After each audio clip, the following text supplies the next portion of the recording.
After Hours. On this episode of the History of the Course After Hours podcast, we continue our Canadian invasion by discussing the band known as Comeback Kid.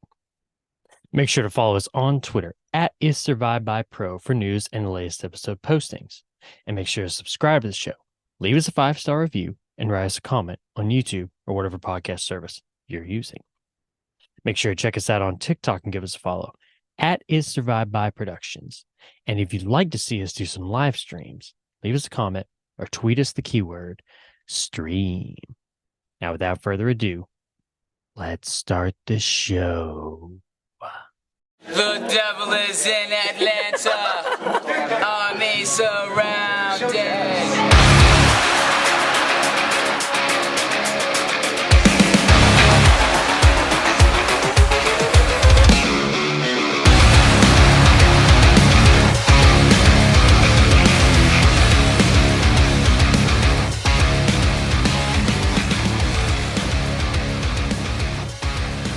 Welcome back to the History of the Course After Hours podcast, where each and every episode, I, Curtis, sit down with my good friend and avid listener to the History of the Course podcast, Erik.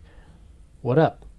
Oh, just chilling like a villain today. Hello, and welcome to this podcast. Erik, I got a question for you to start out this episode. I'm pretty sure I sent this to you. Did I send this to you? Yes. Okay, I just want to make sure. I just wait, did I do this or not? Off the wall question. Here we go. So, if you go back and you listen to the original episode on the band that we're about to talk about here in a moment, Josh threw some band suggestions your way. 2 bands. One of them is named Chunk. No, Captain Chunk. And the other is called The Wonder Years. Are you familiar with either one of those bands? I am a little bit familiar with at least one of those bands. Okay. Did you get to listen to either one of them? A little bit. Okay. What did you what'd you think? What give us your thoughts? Through my assertion of these 2 bands. Oh boy, big words. Here we go with the big words, Josh. So I have listened a little bit to Chunk over the years. Mm-hmm. Seems like I got to be in the mood for them though. Yeah. They're just one of those bands, today's a Chunk kind of day, Okay. And then the Wonder Years, I really hadn't heard of much. I'd known of them. Yeah. I thought they were pretty good from what I heard. I did give a couple albums a full listen to them. At times, kind of reminds me of a mix between, don't crucify me for this one. Oh boy. Something like between Bowling for Soup Oh boy. and the guy from We Are the In Crowd. The male singer from We Are the In Crowd. Oh, okay. Interesting. Kind of gave me that vibe a little bit at times. Did I ever tell you the girl that was the lead vocalist, she always made me think of this girl that I dated back in the day. They kind of had the same look to them. It was weird. Anyway, so every time I see that, I always think of that girl. But anyway. Her. Oh, goodness. I mean, it wasn't bad. It wasn't Okay. terrible. I mean, wasn't great the way it ended. But anyway, Is it ever?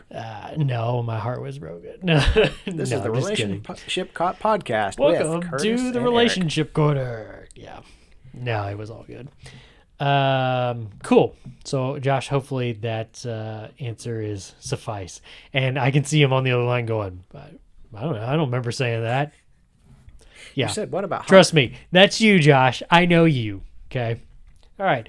Anyway, today, Erik, we are discussing the band known as Comeback Kid. So, as always, I always like to ask you 2 questions to start out each and every episode. So, here we go, Erik. How were you introduced to Comeback Kid?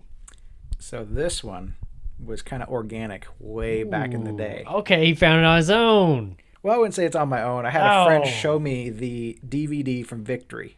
Oh boy, With, is that your friend? No, actually. With the what? Wake the Dead video on it. Mm-hmm. And I remember watching that video going, holy crap, I've got to see more of this guy. I got to see more of this band. This is amazing. I gotta see what happens to this Frankenstein character, man. Yes, I thought that was just fantastic. And I would regularly come back to that music video in a couple years. Went down the road, kind of more recently, kind of got away from them a little bit more. Yeah. And when you announced that you were going to do them next, at the end of the Alexis on Fire one, I was like, dude, I haven't listened to them in like 3 years. So I put on this song, and honestly, I don't know if my nostalgia just built this song up. Like, I was so excited. I was like, we're going to wake the dead, guys. Oh, my goodness. And I'm about to crank this thing up, man. And then I did crank it. I was listening to it, and when it hit that chorus, I was like, oh. I always thought it had a little more oomph behind it. The dead wasn't waking up? No. Come on, wake up. Come on. I was almost there. You got to poke it with a stick. Do something. Come on, do something, dead man. I think that was the first chorus, though. I think it's the second one where the gang vocals really kick in or something. I think it's the last one. Yeah, like the very last one. Yeah. But that second one, or the first one kicked in, I was like, oh, man. Bro, I get hyped off to just the drum. Well, intro, like I said, man. I think my nostalgia just built it so high up. No, I get what you're saying. I don't think anything could reach it. I don't care what the band is. I don't think it could touch what my nostalgia built that up to be. It's a sick song. I was sick back in the day. It always when you was. First hear it. That's one of those like you don't forget the first time you hear it. No, I can remember sitting in that living room watching this tiny tube TV with this DVD. This way guy too close to the screen. Absolutely. With it turned up way too loud, obviously. Exactly. What's happening in there? So I was trying to remember what else was on that video. We should look that up later. But man. Well, was it wait, on that DVD? Yeah. So was that like Victory Records TV, or was it just like a DVD of like different I think it was a videos? DVD of different videos, and I'm trying to think because he showed me a couple, and I can't remember if it was the one with I think it was Between the Buried and Me, Alaska. I think was on that one. Oh, man. And there was another one I can never remember, but there was like 3 music videos on there that he showed me. I was like, wow, about all of them. It's pretty crazy. A big man in a tiny room with a tiny desk. That's all I could really tell you about Alaska from Between the Buried and Me. Well, I remember them coming on talking about, hey, we're Between the Buried and Me. This is our song, Alaska. Man, but that's one of my favorite parts. Every time I think of that song, I always think of them doing their little intro to that. And it's Dusty, the rhythm guitarist, who always acts goofy, but he's kind of got like this southern accent. He's like, oh, hey there, we're Between the Buried and Me. This is our video for Alaska. Now watch out, there's a crazy guy in there. He's writing all over himself, Yeah, that's pretty crazy. Of course, in the background, you just hear the guitar solo to begin it.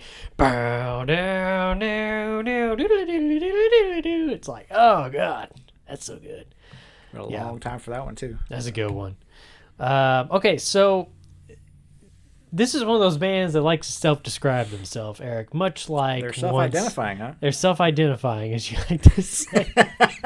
What do you identify as? What's your pronouns? Metal and hardcore. So Comeback Kids' pronouns are they self-describe themselves much like 1-0. They self-describe themselves as blue collar hardcore. Blue collar hardcore punk.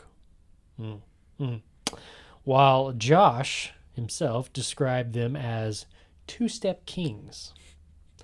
Now, Eric, how would you describe Comeback Kid to a new listener?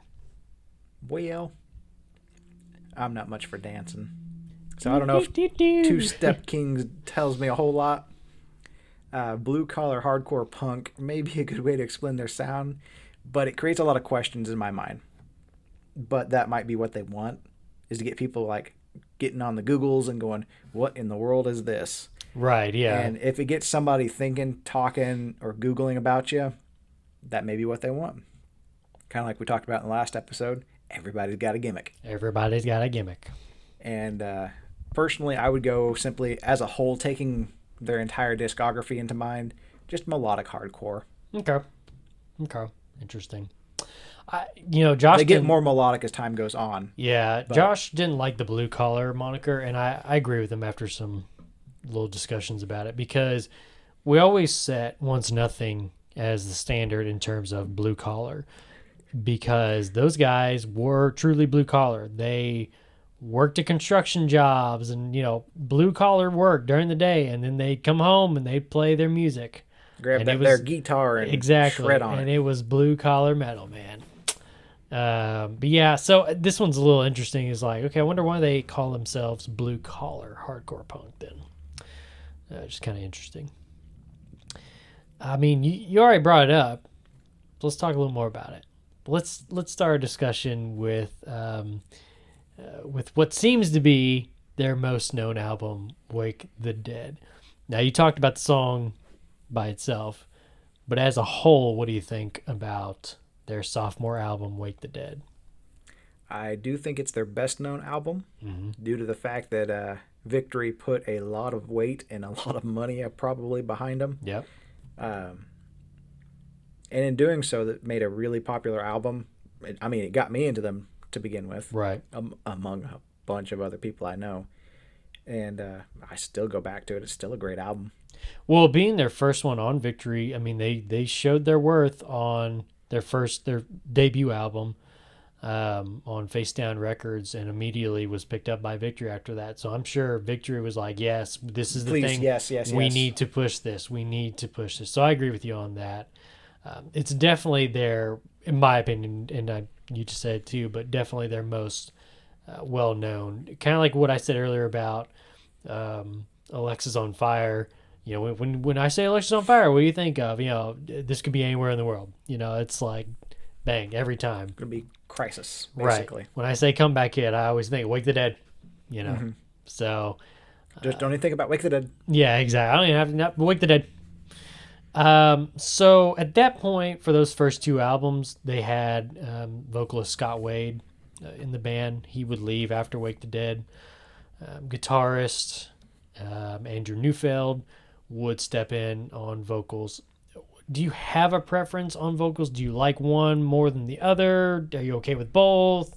Do you just absolutely hate one? What do you think? So I actually don't know if I have a preference on this one. Okay.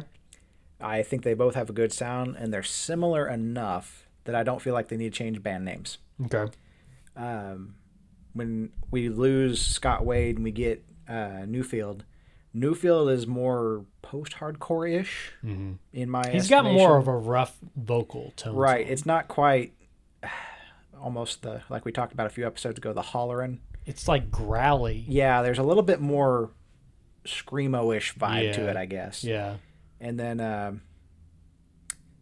of course, Wade's got that more, Hardcore punk. Yeah. I feel like not he's as more just melodic. like kind of like speaking it loud.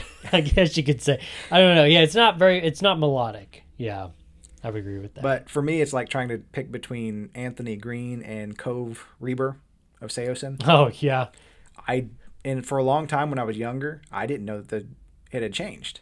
Really? For quite a while, I was like, the guy got older, his voice changed, Like it changed a lot then. Well, yeah, that's what kind of between Hollywood album and suck out the poison. Yeah, Yeah, for He Is Legend. Yeah. from He Is Legend, exactly. I was like, is that the same guy? Are we sure Yeah. about that? I mean, that's a big change. No, I got you on that. So, but both of those guys kept the band alive. Both of them did really good, in my opinion, and So it begs the question: which one do you like better, Cove or Anthony?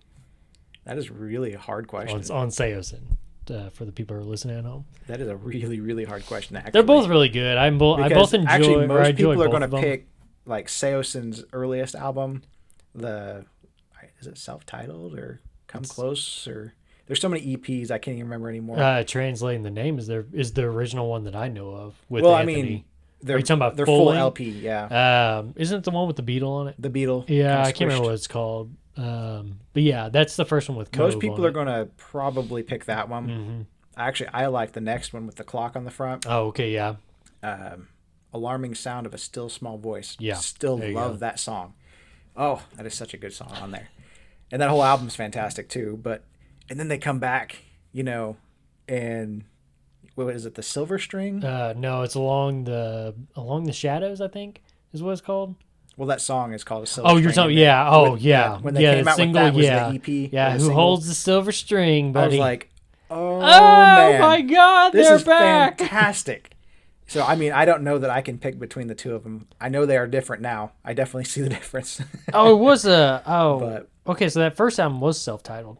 Is it self-titled? Okay. Yeah. So the EP, and man, I give you props on this one because this is, I knew Seosin through you in general, but you introduced me to one of my favorite EPs of all time, Translating the Name EP from Seosin, and I didn't realize at that time that Anthony Green was in that, and I was big into Circus Survive, and I was like, oh my god, this is so great, man.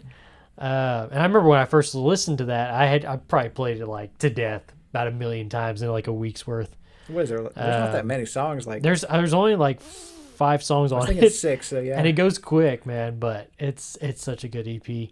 The one you're talking about is called "In Search of Solid Ground." The Search of clock Solid one. Ground. Yeah. Yeah, the song on there that I'd always go back to is that The alarm one. the still small voice. I can't even say it now. I They messed said up. alarm something. The alarming sound of a still small There voice. you go. Yeah. It's this long of a name, and Right. yeah. But anyway, I always go back to that one. That's my album for them. But I always thought it was funny, going back on topic here of Comeback Kid, I always thought it was funny with Scott Wade. When he left, he had a quote, and we said in the original episode, so I'm kind of paraphrasing here. But basically he was saying that, he'd done the 2 albums, he'd done a bunch of touring nonstop, and, he enjoyed it, but he felt like he needed to move on in his life, and he needed to get off the road and stay in one place. But it's funny because then it's like, throughout the years after that, you look at all the guest vocal spots he's done in all these different bands. He even came back on like one of the last albums or one of the newer albums here for Comeback Kid and did a guest spot on it. He did on Silverstein's, what's that one called? Shipwreck in the Sand. yeah, He did that one. Is it Born Dead? Yeah, I believe it's Born Dead. Yeah, it's Born Dead. He's in just like a bunch of like different guest spots. So I think it's funny that it's like he kind of broke the code to me, where it's like he gets to do what he wants. He still likes music, but he gets to do it on his own terms now. And he's still riding that fame from Yes. original Comeback People still Kid, too. know who he is. Yeah. Yeah. So he definitely made his mark, and I think that definitely helps too, where it's like, yeah, dude, come do this guest spot with us, or whatever. So Keep the hype alive. right. And I think he's doing a pretty good job of it, Oh, honestly. easily. Yeah, I think so. Okay, so we've talked just a little bit of Victory Records here. Yeah, them guys. Yeah, I just want to take a moment here, give them a little appreciation, because that, I don't know about you, me and Josh have talked about it a lot. That was a big turning point in our music life, I guess you could say. It really, and I don't want to speak for him, but like for me personally, that really opened the doors up for me. Finding bands like Silverstein, Bayside. I knew I was going to do this, start blanking. Aiden, Atreyu, Between the Buried and Me, Comeback Kid. Man, I mean, there were just so many good ones. The Forecast is such a good band too. If you've never heard of them, go check out The Forecast. That used to be a really good, just classic rock band. There was Not a time, classic rock, but just a classic, rock band.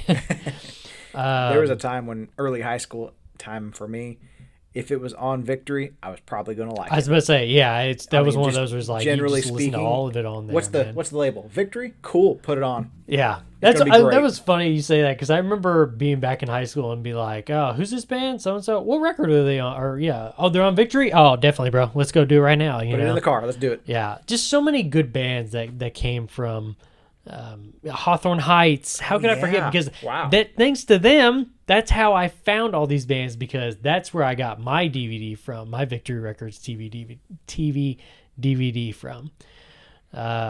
Yeah, just so many good bands on there. Gosh, I wish I could just remember them all. And I was thinking about it last night, just kind of throwing some band names out, but Well, and their I'm missing a bunch. their I know list there is insanely long, and Oh, then yeah. their alumni list is even longer. It's Yeah. like, wow. A Day to Remember, we just talked about them just a little bit ago. They Yeah, were on yeah. there for a while. Yeah, just really good, man. So I just want to give a shout out to them, because back in the day, they were the thing, man. They were the record label, it felt like. If you were a scene kid, you liked Victory. Exactly. All right, so I had a dumb idea on the original episode, according to Josh. So I wanted to see what you thought, because I thought there was actually some, like,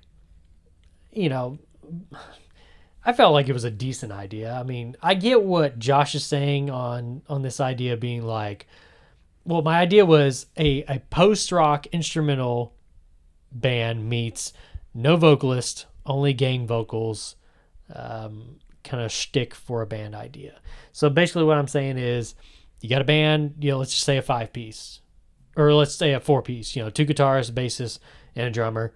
No vocalists. Nobody does vocals, right?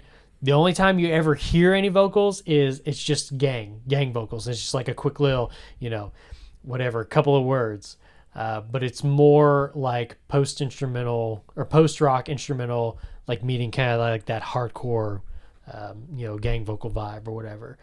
And I know Josh was like, well, Curtis, you've basically just described all of hardcore, or whatever. And I'm like, yes, I get that. But what I'm saying is it's like basically there's no vocalist. The crowd is the vocalist. We're all part of the band here, What do you think of that idea? Am I crazy? I kind of like the idea. Yeah, that's right. Suck it, Josh. But I will say, as a caveat there, Oh, no. it does have to have a lot of energy. This band needs to have a whole lot of That's energy. That's why I was saying meeting the hardcore part. Yes. Man. So still keep that like hardcore musical vibe to it. If you're going to keep like even the post-hard or the post-rock idea, it's going to have to be something with enough energy like Strawberry Girls. I was just about to say them. Or something even a little more, like you said, almost getting into the hardcore instrumental sections. It's going to have energy. But I do like the idea. I mean, we kind of did it with one of our songs we recorded way back in the day, 15 years ago. I don't remember that. It was that like bass solo song where you came in and did drums on it. All the vocals on it were all gang vocals. Yeah, so don't steal our idea. We were the original people. We did this. It was first. Close to 15 years ago, I guess now. Oh, gosh. We're old. Really? Are you sure? Oh, yeah. I am that old. That's sad. Yeah. Welcome to the Depression Podcast, where we talk about things that get us depressed. Now, moving on. Okay, here's a quote from Josh. Quote, if there is a hardcore band with a song title that is a woman's name in it, it is going to slap. Slap indeed, Josh. Slap indeed. Do you agree or disagree? As a whole, I kind of agree. I don't know that this phenomenon's just for hardcore, post-hardcore, though. I was actually looking through some old bands and everything else. And we're going hardcore here. You ready? Okay, let's hear it. So there's a song called Jolene by Dolly Parton. Who? No, I'm just kidding. That lady with the big old hair and the big old, what? Anyway. What? As far as like what I know of Dolly Parton, that is one of her best songs.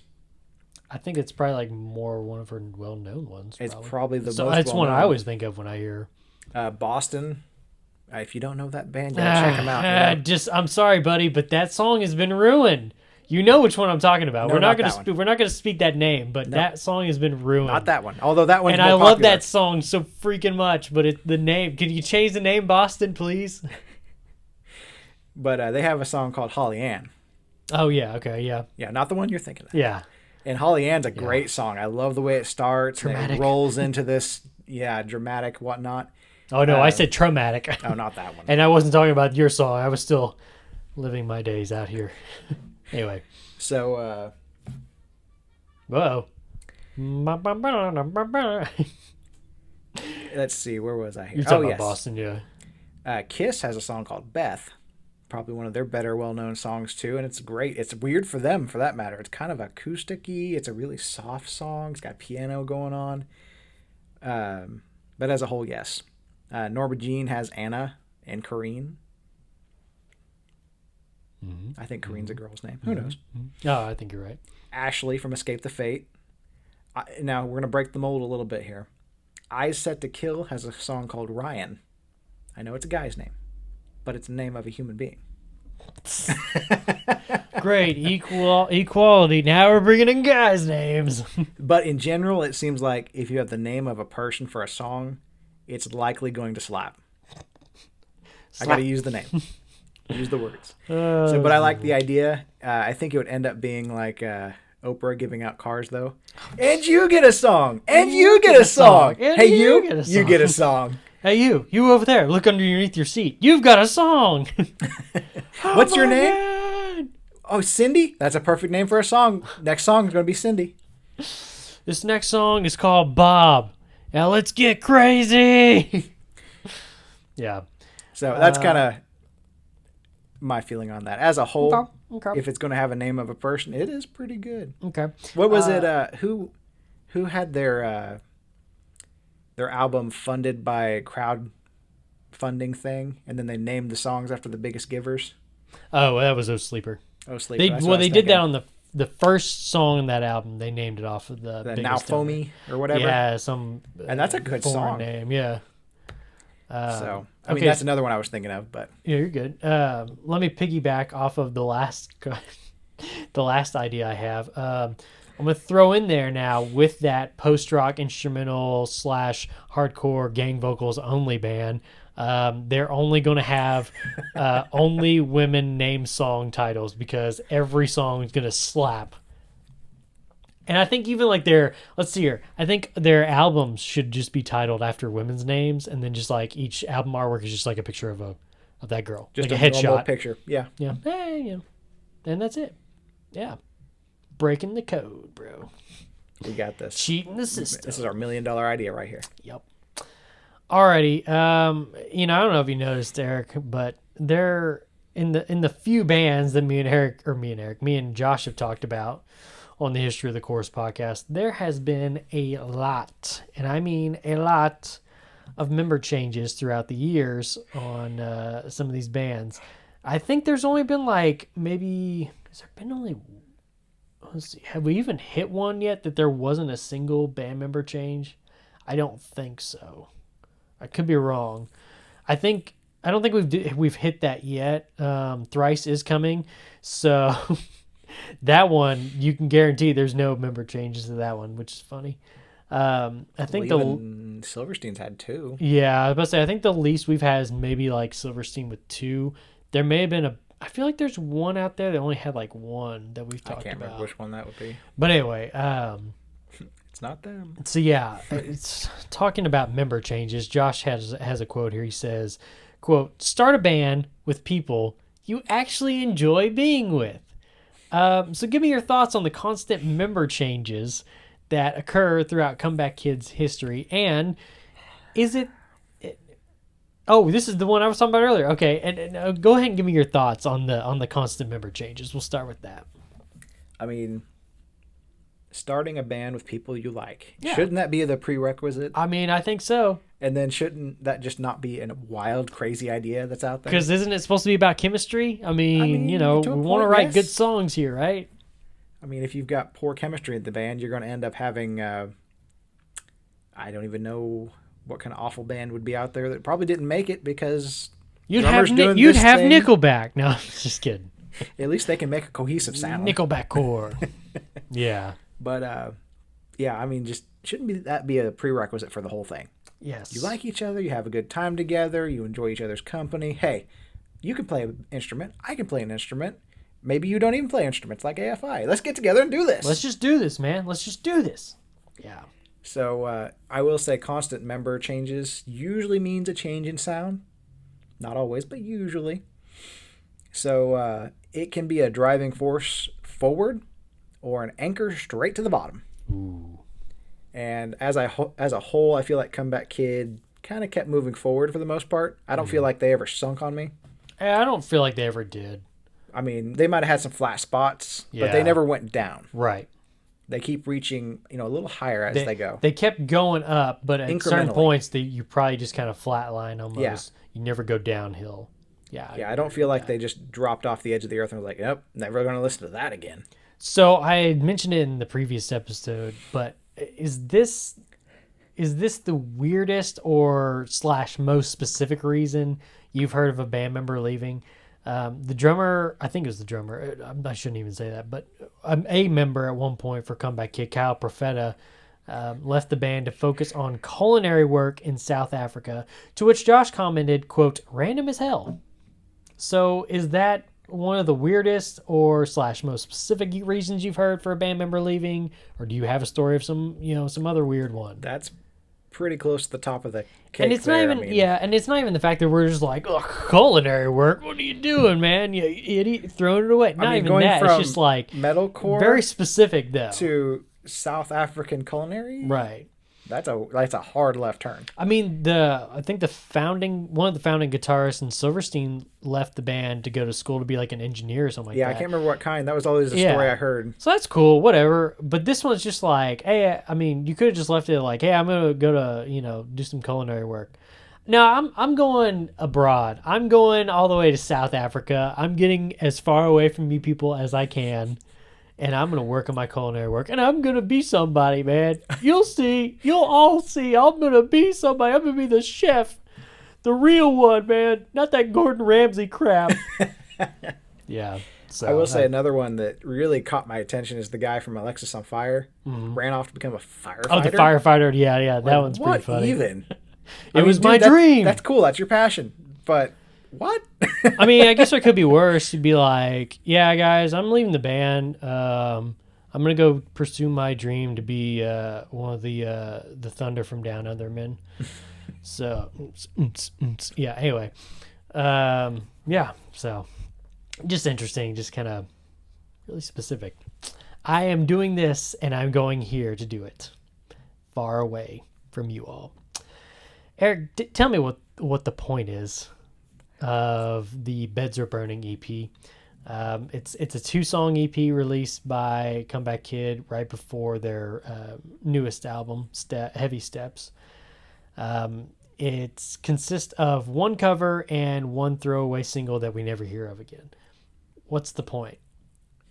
Do you see a point in that? So the Beds Are Burning cover itself, I didn't think that was too bad. I kind of liked it. The Little Soldier, I didn't think it was a total throwaway song. I'm not terribly... Well, I think just more and just like we call it throwaway because it's like you never hear it again. It doesn't show up on the next album. Well, as a whole, it really didn't grab me like an Yeah. album song feels like it should, So I'm not upset that it didn't make it to an album. But Yeah. at the same time, it doesn't call out to me and make me think, I need to listen to this song or this EP 1.5 million more times because Right. this song is so good. I just got to listen to it. Yeah. It never did that for me. We were both just really confused by this EP. Yeah. It's like, all right, A cover and a song that doesn't make it to an album. moving on. 2022's Heavy Steps. Yeah. Anyway. Okay, so I really wanted specifically because I didn't want to talk about individually, so I kind of grouped them all here together to kind of get your thoughts on some of the albums. But and I think the reason I did that was more because my personal opinion is, once you get past Wake the Dead and Broadcasting, they're not bad albums. They're just kind of like what we talked about a little bit ago. They're going up. It's like you kind of get to a point where you just kind of like, not really. I don't want to say it gets stale because that sounds bad. You just kind of like, you don't make more progress. It's just kind of like your albums are just there. And, I might It's turn... not bad. It's Right. not like I need to turn it off immediately. Right. That's the worst trash that's ever come out of my speaker. I'm just not seeking out, oh, man, you know what? I feel like listening to Die Knowing, the full album today. Right. This is more like, if I'm going to listen to a full-length album from Comeback Kid, it's going to be their early stuff. It's going to be Broadcasting, Wake the Dead, or even the first one. And... all the others, it's more of like, hey, I'll get on Spotify and just hit on shuffle for this band and just see what comes up. So I wanted to see what your thoughts were specifically on the album Symptoms and Cures, Die Knowing, Outsider, and Heavy Steps. Let's start with Symptoms and Cures. Go ahead and start with that one. So Symptoms and Cures overall, it was a like for me. Okay. What was it? Do Yourself a Favor and Get Alone are a couple of winners off that album for me. Okay. A couple good songs there. Jumping to the next one, Die Knowing. What was it there? Let me ask you a question before you start diving too deep into that I was album. about to say, here we go. Are you familiar with the band Stray from the Path? So I didn't know them that well, Mm-hmm. but when I went and looked them up, I could see the similarities. Okay, but that's like, because Josh did make mention that he felt like they were going for a Stray from the Path sound on this album. As a whole, I didn't think this was a bad album either. Yeah. I do There's a couple songs on here I genuinely really like though. Yeah. Die Knowing and Should Know Better, or as they pronounce it as Shoulda Known Better. Should have known better. But both really good. It does start to turn a little more anthem-y here for me. On Outsider. On Die Knowing, actually. Oh, on Die Knowing, okay. Like, those two songs, you start getting a little bit more into I think it was Wasted Arrows and Should Know Better. Starts to feel a little anthem-y. You get a little bit more of that repetitiveness, that this is my anthem, this is the song I'm going to sing, and these are the words I'm going to use to sing it. Yeah. And should have known better, should have known better.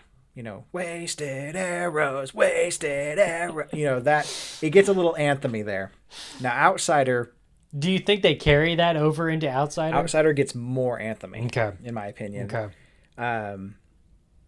That being said, there's a song on there called Hell of a Scene, and it reminds me of a really heavy version of something like Sum 41 would have put out. Oh, boy. And it's funny because I think Josh made mention of Sum 41 on this album, too. Like, it really hit me. I was like, what in the world am I listening to? Like, is this Sum 41 with a, really heavy singer? Like, what's going on here?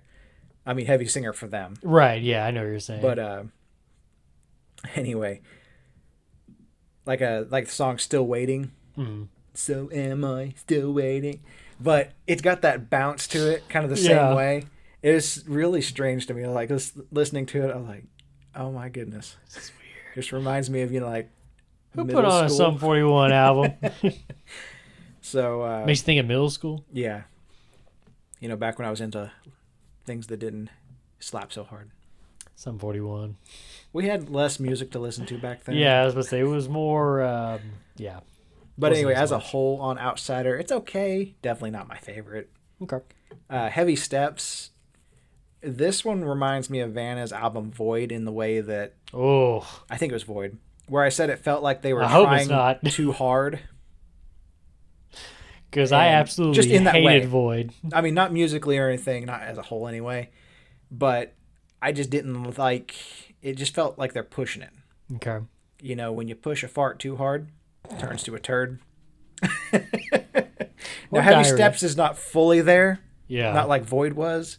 But it's kind of heading that direction. Like, we're forcing what we've got out. Okay. That's interesting. That's an interesting take. And we'll go into the lyrics a little later, and I'll explain a little bit more on that. Well, and so, like, me and Josh, we talked about, and I think, I don't know if it was like we said it or if it was more of just like they came out and we're saying we're trying to get back to, like, our earlier stuff. Artwork, I love the artwork. You know what it makes me think of? Come on, take a guess. Come on, buddy. If you got to pull out your phone, you're not going to figure it out. It's Die Knowing stuck in my head. It's one oh okay, I didn't go ahead. Well, no, just as far as the No, I get what you're saying. Yeah, I understand what you're saying. You're trying to go look at the album artwork. Is that what you're saying? Okay. Yeah, I bet you'll get it once you look at it. But I really enjoyed that album artwork. Oh. Yeah, what is it? That reminds me a whole lot, like we were talking about with the Chariot One Wing and a few of the other Dog's Blood EP. Yeah, stuff like that. Yep. Random, kind of that crazy weird graffiti and yeah. So I really enjoyed that, and I was okay with the album too. But yeah, I can't remember if it was me and Josh saying that it felt like they were trying to get back to their original like music from like Wake the Dead era and broadcasting era, or if it was like them coming out and saying, hey, this is what we're trying to do or whatever. Which again, then that kind of goes back to what you said, I think at the beginning of this episode when we were talking about the blue collar deal. Mm-hmm. It's like, just let it be organic. I'm sorry. It was in the last episode we were talking about Alexis on Fire claiming that their new material was going to be heavy as all get out. And it's like, just don't say that. Cause just let it be organic, let the fans be the deciding factor in that. Cause that's basically who you're trying to appease, basically. Right. I mean, you are trying to sell a product. Yeah. In a way you're trying to sell a product, but at the same time, you're doing it for yourself too, obviously. Yeah, I don't know. For me personally, just on these 4 albums together, these are the 4 that I definitely, like I said earlier, I look at and I'm like, yeah, I'm not feeling like I want to turn on Outsider and listen to the whole thing. This is more of like in a shuffle category for Yeah. me, and just let the shuffle decide, let it randomize, and I'm okay with it that way. So, did you have anything else for those 4 albums? No, not as a whole. Like I said, these are not what I would say my favorite, but that's a good way to put it. Is like if you put all these in a shuffle category and just let them play through, there's not a whole lot of skips on there. Yeah. But it's just not I'm not going to sit there and go, what's good today? Outsider. Let's put Outsider on. I'll just want that, when I'm going for this band, there's an album. Right. Well, 2 for me personally, but anyway. Okay. We'll get to that in a Well, minute, let's too. get to that because we're right at that point here. Actually, before I do, I have one trivia question. I could only think of one. So here it is, Eric. You Victory ready? Records? Close. No, just kidding. That would be too easy, Eric. Come on now, buddy. All right, here is the question, the one and only question. Where did the name Comeback Kid come from? I don't know the man's name. But He's the Comeback Kid. he is the comeback kid. He is a hockey player up in the Great White North of Canada. Ish. Okay. I mean, they're all from Canada, aren't Okay. they? Ooh, that's stereotyping. But anyway, yeah, it was a particular gentleman who played with a puck and a stick on this white stuff they call ice. I'm from the South. I don't know what that stuff is. He's not my friend. This guy is not my friend. So stay tuned next week where I find a brand new co-host. His name's going to be Bobby. No, I'm just kidding. So anyway, it was a hockey player, and I can't remember the guy's name off the top of my head, Okay. but I know it was a hockey player. But do I you know there remember was- like the specifics of like where they got There that was name like though? a newspaper that printed and said, "Hey, this guy, he is the comeback kid," or something like that, wasn't it? Close. I'm going to give you half a point here. I'll take it. So, I mean, you basically have the foundation here. So the answer is a local newspaper in Winnipeg, which is where the band is from, had a headline way back in the day, early 2000s, that said the Comeback Kid, and the article was talking about Pittsburgh Penguin great Mario Lemieux coming out of retirement, basically for the second time. Which is kind of an interesting story because he was one of the better hockey players, to ever come around. Up there with Gretzky and Gordie Howe and such. He's the Brett Favre of hockey. Yeah, in a way. I'm coming out of retirement, guys. A lot better than Brett Favre, though, I will say. Well, yeah, you That get my did parallel, not though. end well, and I'm afraid it's going to end the same way for Aaron Rodgers. But anyway, Where that happens too. yeah. Anyway, so he in the mid to late 90s, he developed cancer. He had to step away from the game, announce retirement. He came out of retirement after it was in remission, different stuff like that. Played for a little bit, and then he retired again. And then he came back out of retirement in the early 2000s. Played for several seasons. And actually, for his age at that time, and for the way the game was going, it was shifting more to a defensive side. Not compared to like being more of an offensive game in like the in the 90s and 80s and 70s. The dude was putting up points like nobody's business. So goals and assists and such. And he's actually the only player in NHL history to own a hockey team and play for said hockey team. So yeah, Mario Lemieux, He is the comeback kid. the Comeback Kid. All right, let's finish up this episode, Eric, with your favorites from Comeback Kid. We're talking albums, songs, lyrics, album artwork, riffs, if you got any. So, take it away. The floor is yours. That's the riff. That's great. I just made it up.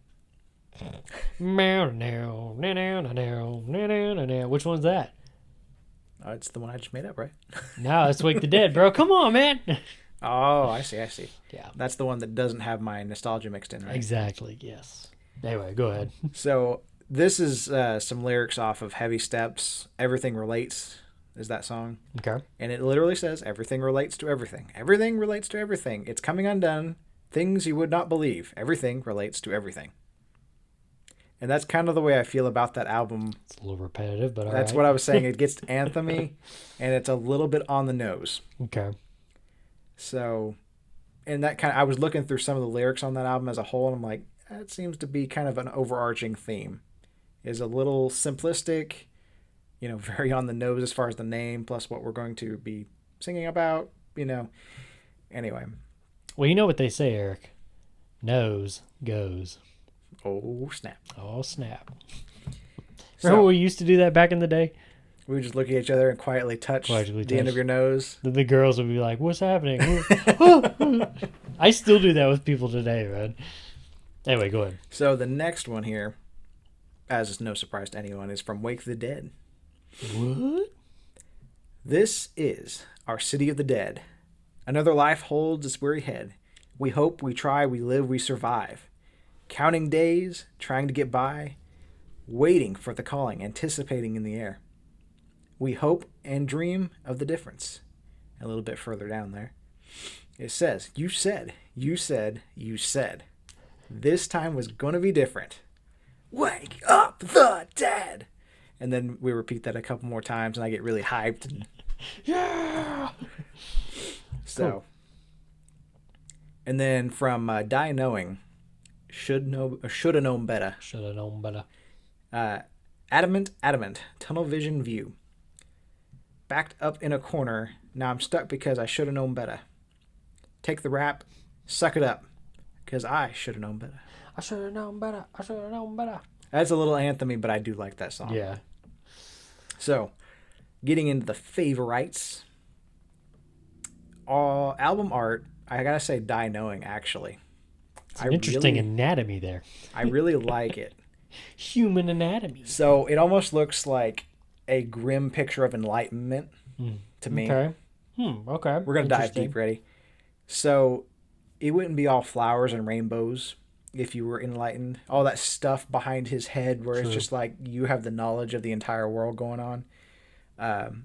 Like I said, we're getting deep here, but there was actually a Buddha that was asked, how did you become enlightened? And he would drop this giant heavy bag that was on his shoulder. And then someone else would ask him, what was it like once you are enlightened? And he picked this giant bag up, slung it over his shoulder, and walked away without ever saying a word. You're carrying the weight of the world on your shoulders. You know everything, that enlightenment. There's so much going on in your head. It wouldn't be flowers and rainbows like you're thinking it would be. It would be a little darker, a little sketchier looking like this. I don't know. Maybe I'm looking too deep into this one, but I've always liked it. I don't know. It's like rocks floating too, so it's like he's telekinesis, like floating rocks around him or whatever. That's kind of what got me thinking it was like enlightenment or something. Oh, I didn't realize there's snakes up in the corners too. That's interesting. Okay, that's an interesting take. Never thought of it that way. Well, that's what I like about album artwork is there's 100 different ways to take it. Okay. All right, continue. So, according to the songs I ended up saving when I went through this band, I need to tell you three different albums. Okay. So we'll start with number 3. Number 3. Number 3 is Die Knowing. Okay. He is enlightened. A little bit. Now he will enlighten us. So number 2 and number 1 are actually really close. What, am I supposed to say 2 and 1 at the same time? Well, now we'll just go with 2. Number 2. Number 2 is Broadcasting. That's a good one. That is a really good That's a album. great start for Andrew, man, on vocals. And then number 1. Number 1. This is probably nostalgia tinged as all anything would be. But Outsider? No, I'm just kidding. Wake the Dead. What? That is I not know. what I thought That's a at all. shock. I'm shocked. I'm appalled. No. Yeah, it's, again, we talked about it earlier. It's like, that's kind of like Alexis on Fire with the, this could be anywhere in the world. The Comeback Kids. It's got that nostalgia it's twinge to it. Yep. So as far as the songs I ended up ranking here, number 3 is a 3-way tie. Number 3. So actually starting with track 7 on Broadcasting. So sponsored by the church of the 7th track. All hail. So One Left Standing, Come Around, and In Case of Fire. That little stretch is just so good. Like I was really trying to pick one of them to be my number 3, and I was like, I can't. It's those 3. It's just such a good little stretch. 3A, 3B, 3C. Yes. Okay.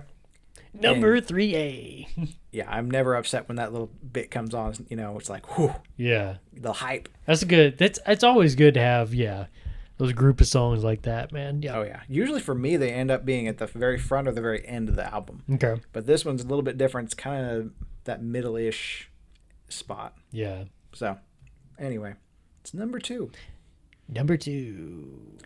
Should have known better. I should have known better. You should have known better. I almost feel like we're about to go into like a corn song every time I say that. Doom back a doom, I should have known better. Doom but got to doom. Yeah. So, number 1, Number 1. as no surprise to anyone, Wake the Dead. I was gonna say something. I don't know. Well, Shocking. It's obviously Heavy Steps, right? Right. Yeah. No, I mean I'm with you on that one. But that, I will say, is heavily tinged by my nostalgia. I can't But it's take one my of those where nostalgia it's away like from it's that. just so hard to knock that king off the mountain, you know. It really is. So I just don't know if anybody's really ever going to take his throne. You know. That is a fantastic song, and for them, it's definitely one I would suggest starting out with. Mm-hmm. Go find that music video. Enjoy yourself. Enjoy yourself in a responsible way that's not ew. Anyway, please keep your clothes on while you watch the music video. Or don't. I'm not your boss. No, please do. Curtis is your boss. Listen to him. Please don't. We do not condone that. Cool. Any final thoughts on the band Comeback Kid? If you're going to start on them, you never heard them before in your life, which apparently people have never heard of this band. This is true. It scares me and terrifies me. But What's wrong with our world today? I don't know. It's so It's like Aerosmith said, something's wrong with the world today. Something's wrong with the world today. If you have never heard of this band before in your life, though, Who, Aerosmith? No, I'm just them kidding. too. A good place to start with them would either be Broadcasting or Wake the Dead. Great. Yep, I agree. Trying to take my nostalgia out of it, Broadcasting is a fantastic album. It's very accessible. It's got a really good sound to it. It's polished enough that it doesn't, feel like you did it in your garage with one single mic, Right. And it's also not, too polished where it feels like, something you'd hear on the radio and you go, oh, well, there's 10,000 synthesizers and it's got to run through 100 different, filters before it ever hits the radio. No, it's a little more raw than that. And I think if you're a fan of anything in the genres of the core, you'll like it. We here at the History of the Chorus podcast, History of the Chorus After Hours podcast, and History of the Chorus podcast, and Is Survived by Productions are far beyond the reach of the CDC. So, you're welcome. Amen. Anyway, you're just saying filters in the radio. It made me think of a bunch of people going, yeah, you gotta take that part out of it. Well, you gotta cut that song under 2 minutes. Can't touch this. Yeah. Down. I was gonna say my only, and it's not a complaint or anything. I would just say, okay, be careful if you're gonna listen to this band and you're gonna take Eric's advice and start off. Let's just say they start off on Wake the Dead. Be careful, because if you fall in love with Scott Wade, I don't want to say you're gonna be disappointed. Well, you're gonna be disappointed that it's not him after that. They're gonna change vocalists from Broadcasting on. So, just be careful. That's just a warning. Be aware. Be aware. That's what's going to happen. So don't be taken aback or, oh, what's happened? What happened to Scott Wade? So he broke the code. That's what happened. He is living his best life while also still doing music on his own terms. So, but yeah, I agree with you on that. I think that's definitely the best spot to start. So, cool. Alrighty, let's hit you right on out of here, Eric. Hello? Thumbs up. Yeah. Make sure to follow us on Twitter at IsSurvivedByPro for news and the latest episode postings, not just on this show, but our other shows as well. You have the History of the Chorus podcast with me and Josh. You have the Red Right Hand podcast, which has covered all 6 seasons and a few episodes in between of the Peaky Blinders. You also have the Throne of the Dragon podcast, which so far has covered season 1, soon to be season 2 of House of the Dragon. I may have said that twice. House of the Dragon. 3 times. 3 times a charm. Dragon of the House. House of the Once, twice, 3 times a dragon. Also, while you're on Twitter, make sure to follow my co-host at Joshua Lynn Gary. Make sure to leave us a 5-star review and write us a comment on whatever podcast service you're using. And if you want to listen to us and see our smiling faces, head on over to our YouTube page. Just search Is Survived By Productions, and that'll have every episode from all of our shows. Subscribe to the channel. Thumbs up the video. Like that. Nice. Synchronized. Do-do-do-do-do. Alrighty, we will see you in the next episode where we're going to be sitting in a room for probably about 3 hours because it's a band we both enjoy a lot. That's right. I'm talking about the band from Canada. Where else? Known as Silverstein. Till then, we'll see you.